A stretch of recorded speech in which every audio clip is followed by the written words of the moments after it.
తులసి మొక్క క్రితం జన్మలో గణేషుని ప్రేమించిన ఒక యువతి అని మీకు తెలుసా? పురాతన కాలం నుంచి తులసి మొక్క కథ ఒకటి ఉంది. విఘ్నేశ్వరుడు ఒకసారి గంగానది ఒడ్డున కూర్చుని తపస్సు చేసుకుంటూ ఉండగా తులసి అనే ఒక మహిళ అక్కడికి వచ్చింది.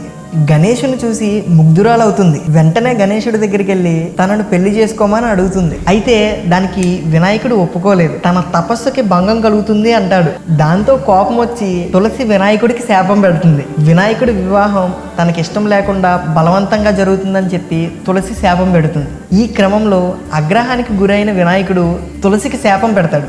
ఒక రాక్షసుడితో ఆమె వివాహం అవుతుంది. తన జీవితం మొత్తం అష్ట నష్టాలు పడుతుందని చెప్పి వినాయకుడు శాపం పెట్టాడు. అయితే వెంటనే తన తప్పు తెలుసుకుని శాప విమోచన చేయమని చెప్పి గణేశుని ప్రార్థించగా శాప విమోచన చేయలేను కానీ నువ్వు వచ్చే జన్మలో తులసి మొక్కలా జన్మిస్తావు, ఆ మొక్క లేకుండా విష్ణువుకి పూజే జరగదని, ఎన్నో ఔషధ గుణాలు కూడా కలిసి ఉంటాయని గణేశుడు తులసికి వరం ఇస్తాడు. తర్వాత తులసి శంఖచూద అనే రాక్షసుని వివాహం చేసుకుంటుంది. తన జీవితం మొత్తం కష్టాలు పడుతూ మరణిస్తుంది. మళ్ళీ తులసి మొక్క రూపంలో జన్మించింది. అప్పటి నుంచి తులసి మొక్క ఆకులను విష్ణు పూజలో ఉపయోగిస్తారు.